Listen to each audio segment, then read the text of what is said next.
Troisième version du nom, Elite, et pas pour rien chez Puma. Salut les sportifs, j'espère que vous vous portez bien. Moi c'est Serge Fortini, bienvenue sur ma chaîne YouTube.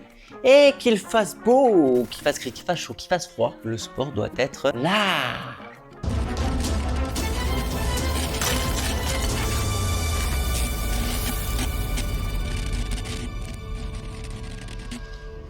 Aujourd'hui, on voit la Puma Deviate Nitro Elite 3. Bon, son nom n'a pas changé, c'est toujours un nom à rallonge. Parce que là, actuellement, c'est le meilleur des chez Puma dans une chaussure. Oui, j'ai bien dit le meilleur. Bah voilà, tu le sais, c'est la meilleure chaussure de Puma actuellement. Elle est stylée. D'ailleurs, parlant de style, il y a une version au rayon femme sur le site web qui est en rose. Elle est trop belle. Bon allez, je parlais de style, on parle performance parce que là, on est dans l'élite, elle porte son nom. Elle est faite pour l'élite. Oui, non, elle est plutôt accessible, il faut dire ce qui est. Moi, je l'ai reçue en 42. C'est une demi-pointure en dessous de ce que j'ai l'habitude de prendre et c'est pas pour rien, elle est grande. N'hésite pas à prendre une demi-pointure en dessous si tu commandes. Ou encore mieux, allez essayer en magasin. Elle pèse moins de 200 grammes, aux alentours de 190. Et elle a perdu le poids là de la main depuis la version 2, bon 20 grammes. C'est énormissime pour des chaussures comme ça. On est sur un tarif de 230 €. On est sur un drop de 8 mm, 32 à l'avant, 40 à l'arrière. Ouais, on est super perché. On est sur les limites autorisées en compétition, tout simplement. Pourquoi? Parce que, on le sait, hein, économie d'énergie. La mousse qui est exceptionnelle, la Nitro de chez Puma, ils ont mis le paquet, ce qui est logique, avec une plaque pour plate en fibre de carbone. Et évidemment, c'est indispensable sur des super choses. Je reviens au-dessus, la tige Ultra Wave en monomèche, super légère et en plus il y a du port tape. Donc le port tape, si tu n'avais pas regardé mes anciennes vidéos, c'est ce qui englobe un petit peu le pied. Le volume dans la chaussure il est idéal, enfin du moins à ma morphologie. Un peu de place à l'avant, ce qui est assez rare sur de la super chose, faut le dire. Donc pour moi j'aime bien, en tant que trailer également, j'aime bien que mes orteils puissent s'ouvrir. Si tu me suis sur les réseaux sociaux, là je fais des petits exercices avec mes pieds, j'ouvre les doigts de pied, etc. C'est super intéressant. Mais je m'égare un peu. Je reviens à ma chaussure. Le col est très classique, rien de particulier de ce côté-là. La languette, elle, c'est une super chose. Avec un petit renfort en mousse là où tu fais ton nœud. Il y a 2 passants pour pas qu'elle bouge, et c'est le cas. Par contre, le lacet, lui, il est on ne peut plus classique. Je pense que c'est le seul endroit où on peut encore améliorer des choses sur cette chaussure.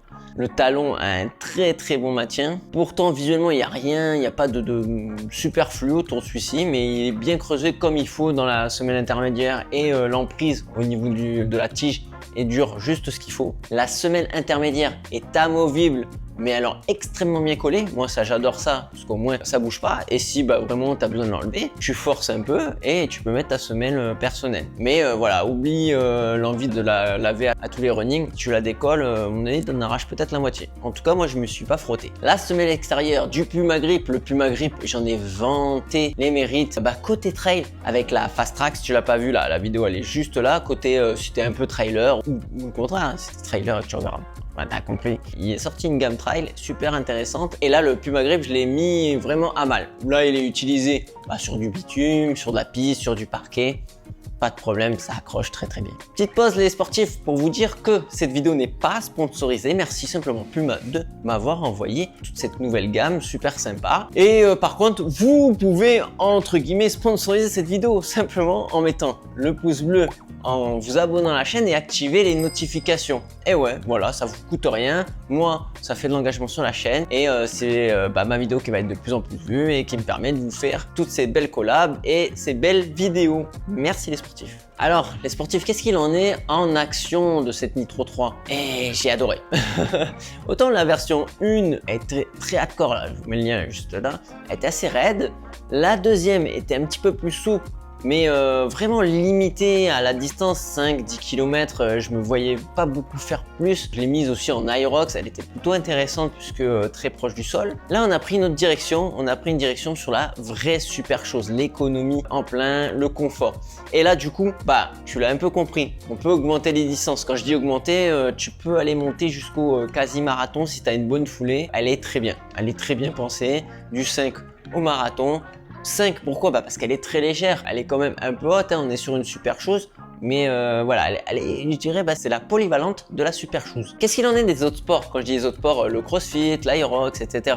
Et malheureusement, on est un peu trop perché pour y trouver beaucoup d'avantages. Le seul avantage qu'il va y avoir, c'est de courir bien, vite et économique. Mais par contre, dès que tu vas attaquer un atelier, donc je pense entre autres à l'Aerox, il n'y a plus de stabilité. Le rocker est assez prononcé en avant. Toutes les élites en Aerox, vous les voyez en Super Shoes.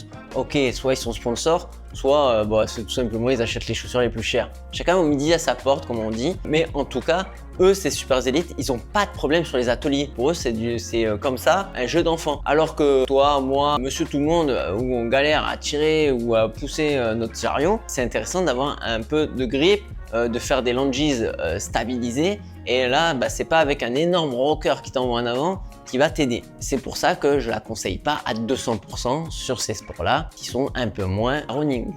Les sportifs, si par contre tu as des questions en dessous là, en commentaire, on échange, on en parle, t'es d'accord, pas d'accord, et puis je te souhaite un très bon running, des bonbons, des saucissons, portez-vous bien surtout. Mâche.